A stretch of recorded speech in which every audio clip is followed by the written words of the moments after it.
going to get started. My name is Greg Peterson. As chairman of the Jamestown Bar Association Memorial Committee, I am calling a special meeting to celebrate the life of Jane Love. And the itinerary for today is a reminder for all, including myself, cell phones should be turned off because this is being recorded. Several people watching online, and so please do that now. Also, I know that the sign-in sheet is going on. I will read an obituary of Jane. I'll read some correspondence that I have received. I will then open it up for comment from those that are here in attendance. And for those, by the way, who are online, we can't really communicate with you, but if you want to send something in, we'll make it part of the record. And then we'll adjourn, and this will be posted on YouTube. I want to thank Russ for making the extra effort here. This is Jane's son, Russ Hansen. Thank you for coming down. And I know that your brother Eric is also watching online here today, as well as other family and friends. Jane Love, 69, of Fredonia, passed away in Buffalo on February 16th, 2026. She was a respected attorney and a much-loved wife, mother, grandmother, and friend. Born in Kansas City, Missouri, Ms. Love received an undergraduate degree from Grinnell College in Grinnell, Iowa, where she met her husband for 45 years, John Hansen. She completed her law degree at Suffolk College in Boston, Massachusetts. After moving to Fredonia in late 1984, she worked as a practicing lawyer for 42 years. From 1985 to end of 1987, she was the first woman to be city attorney for the city of Dunkirk. In 1988, she went to work for the Chautauqua County government as an assistant county attorney and later an assistant social services attorney, protecting vulnerable children from abuse and neglect. She was promoted to first assistant social service attorney in June of 2009 and held that position until her retirement in September 2017. In addition to her professional service, early in her career, she served on the boards of the Chautauqua County Hotline for Rape and Battering, as well as Campus and Community Children's Center in Fredonia. She's also a proud champion of other women attorneys. After retirement, Ms. Love traveled widely. She particularly loved visiting the beach and her grandsons. She also enjoyed attending live theater. Ms. Love is survived by her husband, John Hansen, her sons Eric and Russ, and grandsons Bryce and Jack. This is from the Honorable Judith Clare. Jane Love appeared in front of me on my role as federal court justice literally thousands of times. I come here today to honor her memory and share my respect for her. I was fortunate during those years to have Jane appear as legal counsel for the Department of Social Services. Jane was always prepared, knowledgeable about both the law and the particulars of the case, ethical, responsible, and a wonderful colleague with whom to work. She took her responsibilities seriously. That is to say, her work mattered to her, and she cared about the children whose lives were impacted by that work. If she was the assigned attorney for the case, I always could rely on the fact that the case would be well and thoughtfully presented, that presentations reliable and comprehensive. Jane had a very impish, mischievous sense of humor that often appeared without warning. She loved a good joke. She also had a strong points of view. I recall when the book Battle Hymn of the Tiger Mother by Amy Chua came out, nearly everyone who was associated in any way with the family court was reading it and debating its merits. No one was neutral. People either loved it or hated it. Jane fell into the latter category and argued strongly that the mother should be charged with child abuse. regardless if you agreed with her or not. Her passion and intelligence were clearly on display as she made her arguments. Jane loved her family and eagerly described special times with them. I have many fond memories of Jane. She was supportive of her colleagues in the department and of younger women as they came through the legal profession. I shall always remember her and the work she did. The Honorable Judith Clare.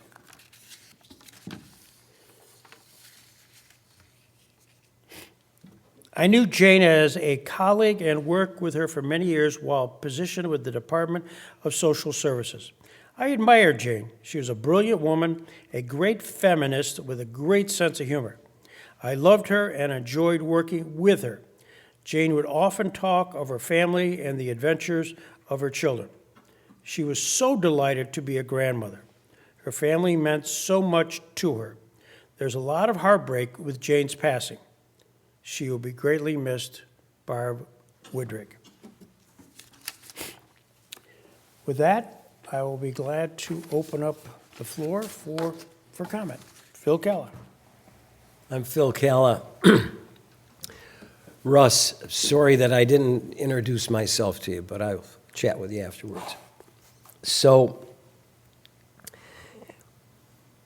when Jane first arrived, and at that time, I was also a young attorney, I think, and we had a trial before Judge Hartley, and my client was, he was mentally disturbed, which probably could have been better addressed if his mother wasn't in denial about it and unwilling to acknowledge that he had issues that needed attention. In any event, it must have been, I'm sure I hadn't had more than a handful of trials at the time, and it quickly became apparent that my opponent, Jane, was thoroughly conversant with the law and the case. And part of the reason I jumped to the microphone was because I was talking to Greg Edwards about Jane, and I didn't want to be redundant after the things he had to say, but she was just always prepared and very firm in her position. She didn't really jockey too much, or the thrust and parry wasn't a part of her style. She had a position. It was mapped out. She knew what it was. She had researched the law and understood the facts, and she told you what that case needed and how it needed to be resolved. So we fought that case bitterly. I lost, and because at that time in my career I couldn't conceive of losing, I appealed it, and Jane and I drove up to the appellate division, or up to, oh God, yeah, it was in the appellate division. Somebody correct me on my procedure, but we went up to Buffalo yeah, it was, because it was an appellate judge at the time. Why I was sitting in Buffalo, I don't know. I didn't do that kind of practice. In any event, we had a nice drive up. We had a nice conversation with the judge. The judge very nicely told me why I lost. And then we drove back, had lunch, and drove back. And that was typical of my encounters with Jane. She was just a lovely woman, and you could fight with her, and it was all forgotten once you walked out of the courtroom. So my memories of her will be very fond, and I would go into some of her witticisms, but most of them were barbs that were directed directly at me. Phil, we'll have time later on to hear them. Thank you, Greg. Mary Hoydu. My first experience with Jane came in roughly 2007, and really my first experience in family court. And I represented some farmers who had taken in 4 young girls who had been being abused in another state. And that was probably one of the most challenging cases of my career, just not only practically, but legally. And what I will say is Jane came along and she literally grabbed that case by the horns and took care of it. And she made law in the state of New York. That case was cited all over the place. It's still good law today, and it's one of the probably maybe four cases like it in the entire state of New York now. But it was the seminal case. And what I would say is Jane was the right person to come along for these 4 girls at that time. And she literally changed their lives. They are now doing very, very well. They have a much different life than they would have ever had they not met Jane Love.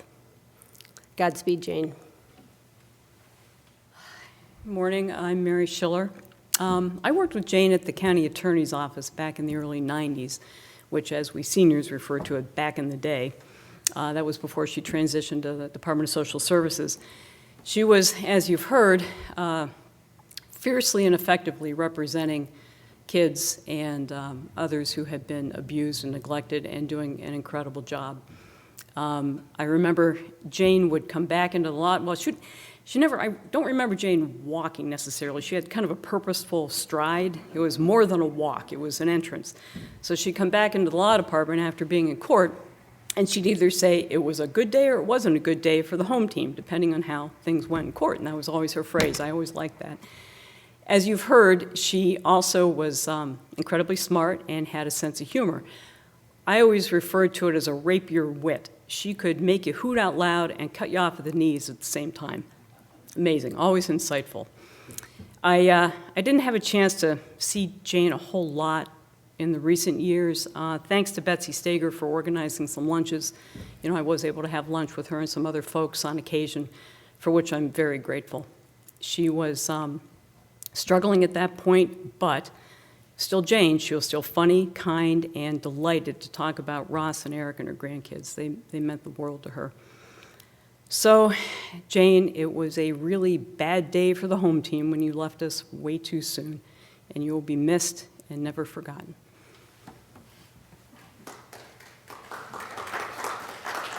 Thanks, Mary. So the speakers get older as we go. I knew my friend Jane from 1985. She was the city of Dunkirk attorney, and I was her pain in the ass because I represented the employees. But Jane, I'll tell you about being her pain in the ass. Jane was great about understanding employees and trying to do the right thing. But sometimes she had to fight, and I'll tell you about that story in a minute. 1985, I came back in 84, and I got to tell you what I thought when I started working with her. I'm in deep shit. This lady's way smarter than me, and she did have that style when she focused with laser beam intensity. You wouldn't move her. You're not moving her. And I tried everything to move her. On the other hand, she also enjoyed practicing. And I remember one day she got wind of that I would be theatrical. And my client walked in. They were trying to terminate my client because he kept showing up late for work. And my defense was that he had rotating shifts. And if you keep changing your shift from mornings to afternoons to nights, you're going to get sick because your body can't keep up with all these changes. And he was working 24/7 operation in the city of Dunkirk. I didn't set this up. My guy shows up with a big box of Kleenex, and he's carrying a quart of orange juice with him to go to the hearing. Jane sees this guy walk in, she does her opening statement, and it starts like this. Mr. D'Angelo has done everything but roll his client in on a gurney today.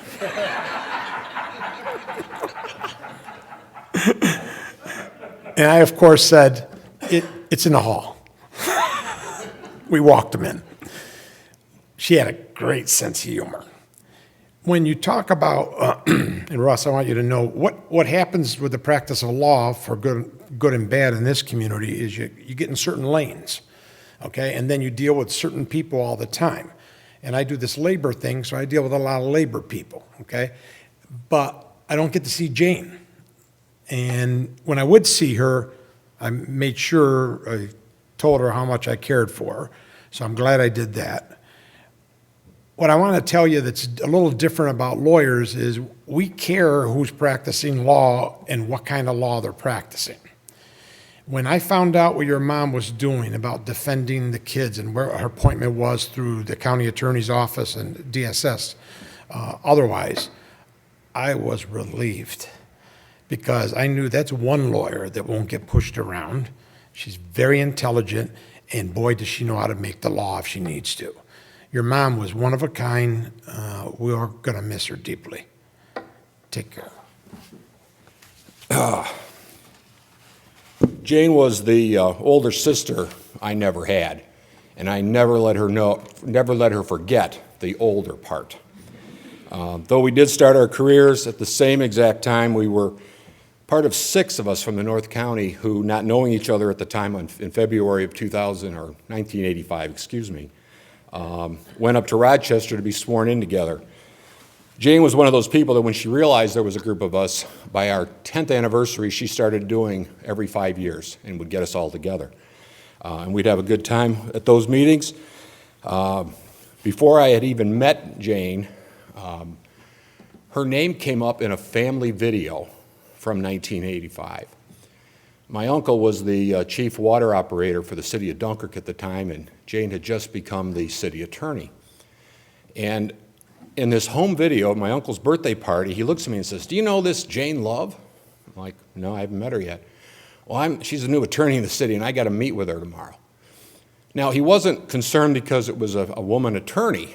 What he was concerned about was, she's married to a college professor. And that was the thing that caught his attention. In the first and fourth ward of Dunkirk at the time, college professors were, to be suspicious of, to say the least. We had a lot of fun over the years with Jane, and a lot of the things that she and I would sit and do in the attorney's room we could not repeat today. We would take songs and rewrite them based on the day's activities. We had way too much time on our hands, something that had formed back when we were in the county attorney's office together. We formed a bond there that we had the same sense of humor and did a lot of things. She was always willing to do whatever it took for her children. I'm not sure everybody knows that at one point while she was in Washington, D.C., she was helping, I think, your brother move at the time, and decided she had to make a U-turn on Pennsylvania Avenue in front of the White House. You don't do that with a U-Haul. She was stopped at gunpoint and had to answer for it. She spent a lot of time in assisting in movie production with Ross. She had the strangest request. He was making a movie, and he needed a wooded area, and he needed a bear trap. And Jane had connections. I had a wooded area. Judge Cass had a bear trap.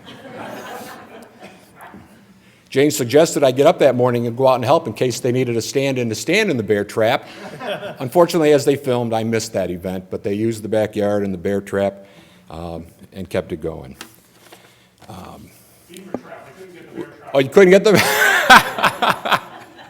Well, I might have been able to survive the beaver trap, I guess. And we nearly broke Judge Cass's nephew's ankle. Oh, then I'm glad I slept through it and didn't have to put my insurance carrier on notice. Jane had a couple of quotes that I actually went and had the court reporter transcribe. She stood in front of Judge Clare one day and she said, "Yes, Your Honor, I think that in this case I would like us to follow, the law specifically, as it is." And I apologize for that. I had to have that, and every now and then I would pull that out and remind her that at least in one case, she wanted us to follow the law. Jane and I were both cursed one time by a client, a mother, and Jane went so far as to track down a friend who could give us a way to reverse the curse. And I've kept that in case I ever get cursed again, I'll have it.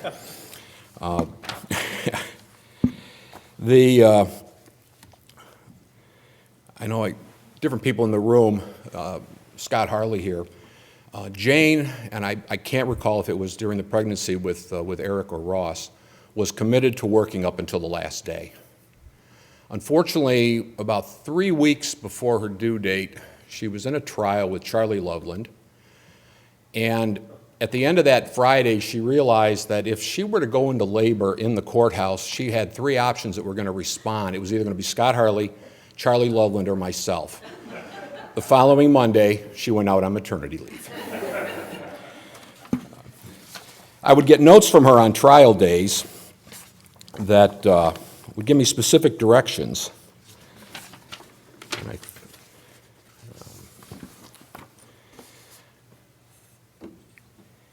One day back in 2003, if you can take your attention off from whining about your divorce and give some thought to your feeble attempt at a law guardian recommendation for tomorrow's trial.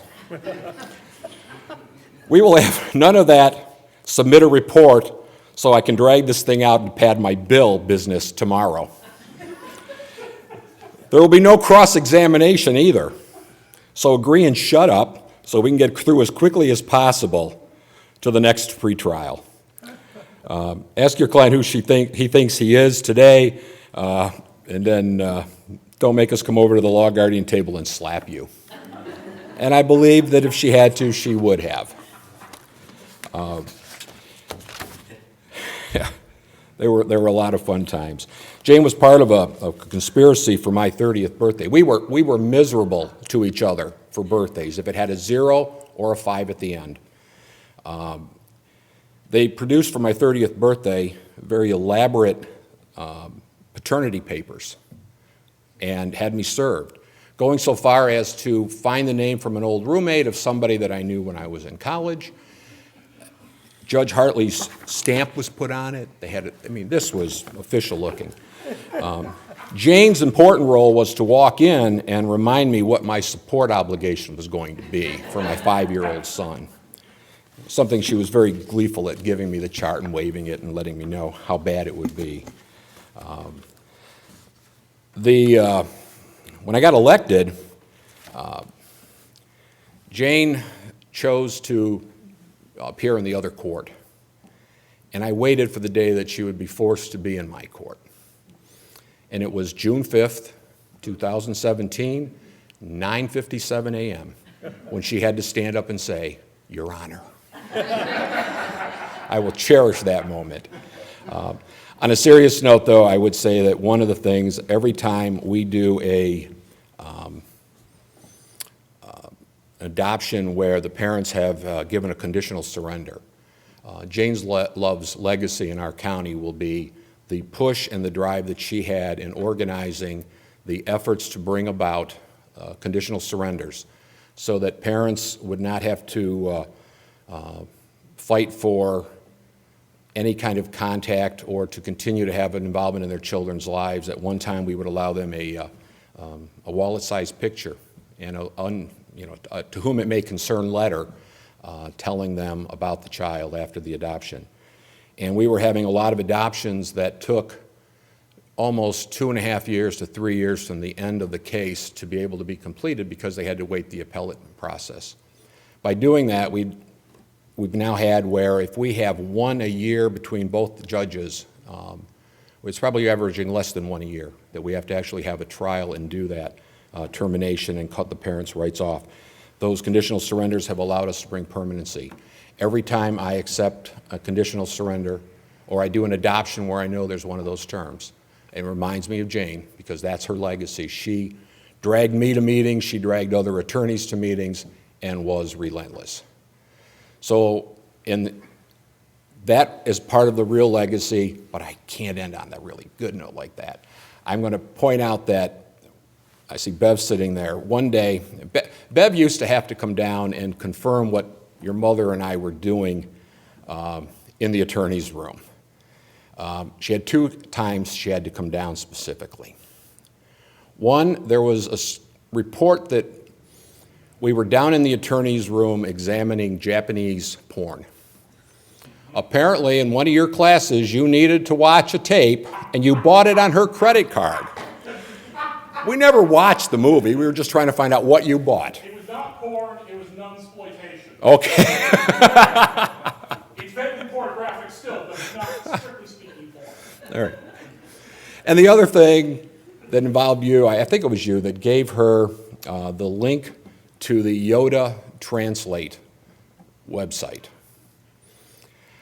If you don't know about, there's out there, and again, the time we all came into practice together was the Star Wars time. So much of what we did had some Star Wars themes to it. I still have the Yoda translator. I have put a couple of my decisions in there and translated them into Yoda. It is kind of fun to do that. So if you ever get a chance and you got something, find the Yoda translator and do that. The other thing that happened, and when Bev had to come down and check in on us, emails and the internet were new to us. And at one point, I didn't realize that when I put a nickname into my email, that it would actually go out with the emails when I did a send. I thought it was just for my own reference. Had a particularly bad day with your mom, and changed her email to Evil Empire. Sent out a notice that included the Evil Empire, that also included Judge Clare, and Bev had to come down and ask me who the Evil Empire was. Oh yeah, fun times down there. I'm going to end on probably the funniest, and Judge Hartley's not here. We would do some really mean things to each other. And one of the things, Mary, was a birthday party that we had in my office in Fredonia, because we were smart deputy county attorneys. We had just gone through the process of disciplining some people at the DPW for having brought a stripper to the DPW property. We brought a stripper to the Fredonia office for one of Mary's birthdays. Like I say, we did some rough things. A bunch of kids with too much time. Well, I've got to, only because Larry's not here to, from the day he yelled out in the back of that tape and, grab that elephant. Yes. But anyway, when the festivities were over, Jane I don't know if it was you or your brother, had helped her figure out how to find the stripper, but your mom had coordinated the stripper for us. That was Erica. Okay. Anyway, she makes the payment. We get a picture of it. Now, we would then wait. Her birthday was coming. We produced probably 150 photocopies of a picture of her handing the money over to the stripper, who was still in his G-string and no shirt. We then wrote on there, if you see this attorney, wish her a happy birthday. And we put them on the elevator, on all 3 hallways at the Gerasi office building. We had them everywhere. Judge Hartley came in for the morning calendar and saw them. Gathered security and sent them on a run around that building, grabbing every one of them and tearing them down. And to this day, I don't think he ever asked who put them up. Never had to disclose. That was the kind of time we had and the fun we had. Certainly will be missed. As I say, a wonderful legacy she left with the practice here. She was one of those people that when some of the attorneys were acting in a way that wasn't really conducive to a good environment, she or Sheila Hyde would take them, and we didn't have a woodshed to go to, but she'd find a corner and talk to them. So it was always good to have her for that. It was always good to have her for the laughs. And we will cherish those memories, as I know you and your brother will. So I'm glad to get to see you today. Thank you.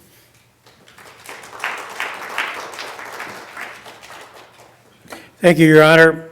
I've never paused to consider whether I had to edit a celebration of life. Russ, just so you know, this is not limited to lawyers. If you feel compelled to tell a story or two about your mom, you can certainly, you're welcome to. Sure, please do. Please do. Love to have you. Thank you. And before I begin, I would say that His Honor is correct. He did not tell any of the bad stories. I did want to thank the Bar Association for putting this memorial on behalf of the family. We really do appreciate you guys getting together and remembering her. You have to forgive me if I blub a little. It's come and gone since it happened. When my brother and I were growing up, my mother always had a saying to sort of describe her parenting style for us, and she called it unconditional love and high expectations. And I think she always focused on the high expectations, because she did have high expectations of us, and they were not unfounded. She wanted to see us do great things. I think she sometimes didn't know how much the unconditional love was a real comfort for us in rough moments. And listening to all of you guys talk about her today, it's really nice to know that we were not the only ones she had that philosophy with. It's also nice to know that I was not the only one who periodically sparred with her and tried to talk her around. And it's nice to know that I think I've got a better winning record on that front, at least in terms of getting dessert after dinner, than any of you had in the court. It's also just interesting to hear you guys talk about cases, because I know a lot of these cases. She would talk about them with us. She wouldn't mention names, obviously, but she'd, come home and tell interesting stories. I'm afraid I've forgotten your name, the case involving the 4 girls from out of state. I remember when that was fought. I particularly remember the family from out of state in that court, in that case, as I recall, had a high-priced lawyer from New York City come down to defend them at some point. And I remember just the gusto of Mom describing taking the guy apart in front of the judge after about 5 minutes. That's, those are some of the stuff I really remember well with my mom. It's just, her talking about through this stuff. The wins and the losses, and, well, mostly the wins. She liked to tell us about the wins. And knowing that she was really helping people. And to hear you guys remember her that way as well really means a lot. So thank you all again very much for coming and for helping us honor her. Thank you.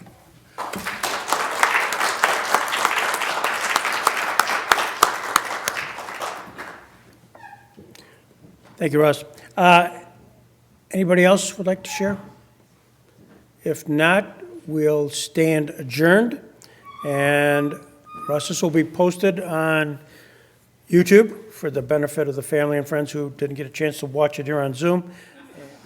Thank you all for being so honest and forthright and honoring the life of Jane Love. We stand adjourned.